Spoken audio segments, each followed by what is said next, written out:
Kasus suap anggota DPR, dialog kita lanjutkan kembali masih bersama Tama S. Langkun dari ICW. Mas Tama, kalau kita bicara soal apa yang dilakukan oleh Damayanti, Anda mengatakan bahwa indikasi keterlibatan anggota yang lain, karena ini pengamanan anggaran kan, itu sangat besar gitu ya, indikasinya sangat besar. Lintas partai. Nah, apakah mereka ini sebetulnya melakukannya atas dasar pribadi mereka masing-masing, atau kecenderungannya lebih karena hampir setiap periode gitu ya. Setiap periode itu selalu saja ada, ini artinya juga melibatkan partai politiknya. Betul.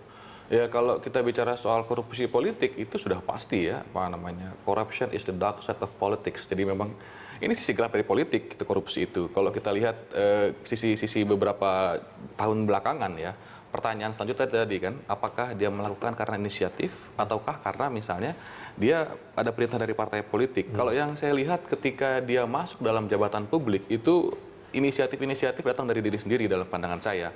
Kemudian apakah problemnya dia mengkoordinasikan dengan teman-teman yang lain, ini yang perlu kita lihat lebih jauh. Tapi kecenderungannya memang dia akan teman-temannya gitu, karena kalau bicara di anggaran sudah tidak mungkin dia ngomongin diri sendiri. Nggak mungkin dia misalnya seperti superhero di dalam anggaran, dia urus semuanya sendiri, tidak mungkin. Karena ketika ngomongin anggaran ada ketok palu di sana, ada pembahasan di sana yang tentu saja itu orang pasti akan tahu. Walaupun memang beberapa tahun belakangan ICW sudah membatalkan ya kewenangan kewenangan DPR untuk membahas sampai satuan 3. Jadi sudah nggak lagi bicara proyek per proyek, tetapi dia bicara anggaran yang besar. Tapi tentu ngomongin anggaran yang besar itu udah ngomongin bicara soal ada teman-teman yang lain di sana. Artinya sebetulnya kalau pada satuan 3 itu sudah tidak diperbolehkan. Ini kan dana dari Kementerian PU gitu. Kalau pernyataan dari Menteri, Kementerian tidak pernah menurut pengakuannya tidak pernah membahas soal proyek-proyek itu sebetulnya dengan Damayanti dan DPR sebetulnya. Nah ini apakah ada orang-orang di kementerian juga yang kemungkinan juga akan terlibat dalam kasus-kasus seperti ini? Kalau bicaranya soal proyek itu sudah saya hampir yakin bahwa pasti tidak akan mungkin itu berdiri sendiri. Lintas lembaga artinya? Pasti akan bicara soal pertama. Kalau ngomongin proyek sudah pasti ngomongin soal pengusahanya, kontraktornya, atau bahasa pengadaannya adalah penyedia barang dan jasanya. Nah, ketika dia ada penyedia barang dan jasa, itu sudah pasti harus ada yang namanya panitia lelang. Karena apa? Dia bicara organisasi pengadaan barang dan jasa, dia harus bersentuhan dengan wilayah itu. Memenangkan di tempat itu sudah pasti harus bicara dengan koneksi. Nah, kemudian misalnya walaupun sekarang sudah semakin canggih ya, ada e-procurement sudah berhasil mereduksi ya komunikasi, tetapi ini bukan hal yang tidak bisa diterobos. Mas Tama, ini ada satu penelpon, Pak Sahban dari Tanjung Pinang, Kepulauan Riau. Selamat pagi, Pak Sahban. Selamat pagi, Pak. Ya, silakan Pak responnya soal tema kita pagi ini, Pak. Untuk masalah anggota DPR, karena gini Pak, kita melihat pada saat ketika dia kampanye. Selamat pagi Pak. Silakan Pak. Halo Pak Saban. Pada saat ketika dia kampanye tahun 2014 kemarin, itu kan kosnya besar. Contoh umpamanya kabupaten kota saja itu harus menang sekitar 700 atau 1 miliar. Untuk provinsi itu sekitar 2 miliar. Untuk DPR RI mungkin 5 miliar. Jadi memang kosnya besar, sehingga ini perlu ada regulasi tentang untuk peraturan agar supaya 2019 yang akan datang pileg itu agar supaya bisa mengatur hal ini. Contoh umpamanya ketika pemilihan bupati, wali kota, gubernur kemarin pada tanggal 9 Desember, itu kan bagus tuh. Jadi KPU yang membiayai semua, baik itu baliho, spanduk, sehingga setelah dia terpilih nantinya diberikan pemahaman tentang bagaimana korupsi, bagaimana tentang nasionalisme, sehingga tidak gaduh terus. Baik, Pak Saban. Melihat di daerah ini. Baik, Pak Saban, maksudnya kenapa anggota dewan itu sekarang banyak yang korupsi? Karena dulu mau jadi anggota dewannya juga dia ngeluarin modalnya cukup banyak, artinya supaya modalnya balik ya Pak ya? Oke, baik Pak Saban, terima kasih banyak dari Tanjung Pinang, Kepulauan Riau. Ya, ini menarik sebetulnya ya, pernyataan dari Pak Saban tadi. Untuk tingkat kabupaten kota saja itu mereka mengeluarkan, ini menurut Pak Saban, 700 juta sampai 1 miliar. Gaji anggota dewan di kabupaten kota itu Bisa nutup nggak itu selama 5 tahun ya? Ya itu sebetulnya ketika misalnya bisa menang dengan biaya hanya 700 juta, itu sebetulnya terbilang murah biaya politiknya. Ya. Terbilang murah? Ya, terbilang murah. Beberapa kontestasi. Untuk tingkat kabupaten kota? Kabupaten kota. Jangan jauh-jauh misalnya. Bicara soal kepala desa saja, beberapa tempat yang kita coba cek, itu sekurangnya mereka keluar bisa sampai 400 juta untuk tempat-tempat yang kompetitif. Kepala desa.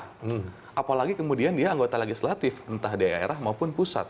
Nah memang tadi, ini yang kedua, kalau tadi pertama soal rekrutmen, yang kedua adalah soal biaya politik yang memang masih terbilang mahal.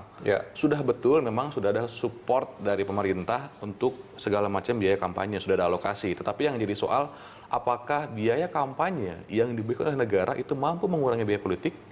Beberapa catatan kita ternyata tidak. Jadi uang misalnya ketika modal dia yang dia gunakan, misalnya untuk menjadi anggota bupati, dia harus keluar sekurangnya 15 miliar misalnya. Nah, uang 15 miliar yang dia keluarkan, ketika dibantu biaya kampanyenya nanti tidak berkurang. Karena apa? Uang yang sudah dianggarkan itu akan beralih fungsi. Yang tadinya, ini kita bersyukur nih ada biaya kampanye dari negara, dari pemerintah. Tapi ternyata ada uang yang sudah dialokasikan itu digeser. Misalnya jadi pergantian transport, jadi buat biaya saksi. Jadi uang yang kemudian sudah dianggarkan tidak berkurang karena adanya bantuan dari pemerintah.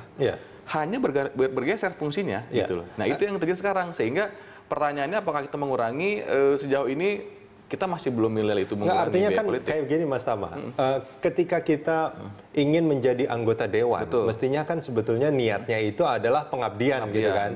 Niatnya itu adalah pengabdian. Artinya kalau kita memang harus keluar modal, ya jangan juga terus kita berharap modal kembali gitu, karena niatnya adalah pengabdian. Artinya sejak awal memang niatnya sebetulnya untuk cari kerja gitu kan, artinya cari untung dengan pergi ke anggota dewan. Dari awal salah kaprah. Biaya politik itu misalnya untuk dia mencalonkan diri aja itu ada istilah biaya beli perahu.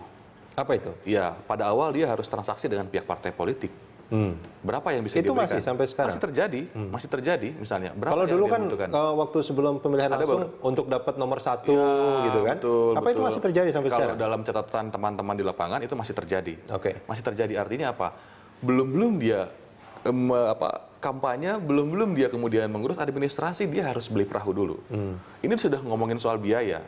Artinya tahap 1 sudah keluar biaya, tahap berikutnya dia kampanye, dia buat tim sukses, kemudian ketika mesin partai nggak bekerja, otomatis dia harus menggunakan orang lain, dia menggunakan konsultan dan lain sebagainya, itu juga cost juga. Di ujung dia juga harus tadi melakukan money politik, dia harus bayar, dia harus beli dan lain sebagainya. Jadi dalam pandangan saya memang hari ini mindsetnya sudah bergeser. Ketika dia masuk dalam bergeser dari mana ke mana? Harusnya kan yang ideal tadi sudah disebutkan oleh Mas sendiri kan, bahwa ketika dia jadi anggota DPR harusnya dia memang berbakti buat negara. Tapi kan itu nggak terjadi hari ini. Ketika dia mau jadi anggota DPR ya kita harus keluar uang, kita harus keluarkan biaya. Nah biaya ini yang kemudian ketika dia jadi ya apa yang dilakukan? Jadi harus mengembalikan gimana pun caranya. Nah memang yang jadi soal gimana caranya kita harus pikirkan bahwa celah-celah di DPR itu semua ditutup-tutupin gitu sehingga nggak ada ruang yang cukup luas untuk dalam tanda kutip main-main anggaran. Apa celah yang masih terbuka sangat luas sebetulnya di DPR saat ini? Ya sebetulnya ini lagi-lagi kalau tadi kan Satuan 3 sudah tidak boleh. Kita udah judicial review sama teman-teman koalisi dibatalkan. Tapi kan ternyata dalam konteks penganggaran nggak sesederhana itu ternyata. Ada anggaran yang sangat besar harus dibahas, ada approval dan lain sebagainya. Yang ini memang masih menjadi banyak sekali yang harus diawasi. Jadi yang pada prinsip adalah paling penting adalah soal fungsi pengawasan kepada DPR. Karena kalau kemudian semua kewenangan DPR dibatasi, lama-lama DPR nggak bisa buat anggaran. Karena di negara manapun DPR pasti akan buat penganggaran. Kira-kira begitulah. Jadi ini memang menjadi kewenangan yang sangat sulit untuk ditutup sana-sini. Tapi yang paling penting adalah soal penguatan dari fungsi pengawasan-pengawasan yang dilakukan oleh berbagai macam pihak. DPR, aparat penegak hukum maupun masyarakat. Ya, kalau kita melihat kan sebetulnya ini banyak dilakukan oleh KPK, gitu ya. Apakah sebetulnya penegak hukum yang lain juga cukup intensif sebetulnya dalam konteks pengawalan anggaran? Yang saya lihat apakah karena memang KPK memiliki kewenangan yang lebih gitu? Pertama kali yang makanya dia bisa yang kan anggota DPR selama ini tidak pernah tersentuh. Hanya KPK yang benar menyentuh DPR, makanya kemudian resistensi DPR terhadap KPK semakin besar. Ini yang kemudian menjadi fakta yang tidak bisa kita lupakan. Pertanyaannya, seberapa berani anggota kepolisian dan seberapa berani anggota kejaksaan untuk memproses anggota DPR? Saya belum saya hampir lupa mungkin siapa yang pernah diproses oleh kepolisian, anggota DPR, atau misalnya siapa anggota DPR yang pernah diproses oleh kejaksaan dalam kasus korupsi ya. Iya. Ini yang kemudian saya sendiri masih mungkin terlupa gitu. Artinya kewenangan karena KPK. jarang gitu ya. Oke. Ya, ini ada satu penelpon lagi, Pak Adam dari Jakarta. Selamat pagi, Pak Adam. Selamat pagi. Iya, silakan Pak Adam responnya soal tema kita pagi ini. Begini mungkin dari peneliti ahli korupsi pasti kan tahu kan prosesnya, misalkan negara menetapkan harga misalkan 1 juta itu, atau mungkin harga OE-nya kan. Dari harga OE itu kan mungkin akan ditenderkan yang paling bisa, paling murah siapa dan paling kualitasnya paling bagus siapa, seperti itu.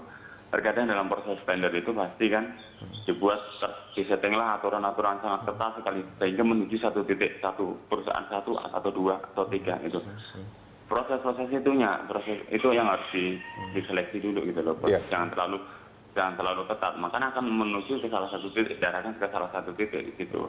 Misalkan kalau memang itu bisa di-share untuk beberapa kontraktor, ya udah share aja beberapa kontrak sesuai dengan keahliannya, tapi jangan terlalu harus syaratnya harus mempunyai dana atau kemampuan keuangan sekian gitu. Sedangkan kalau dalam proyek negara kan pasti ada uang DP-nya kan. Uang DP kan bisa untuk melakukan pekerjaan. Sedangkan mungkin perusahaan baru pun mungkin dia punya kualifikasi yang baik. Kenapa? Mungkin orang-orang lama tapi dia membuka perusahaan baru dengan kualifikasi yang baru kan, seperti itu.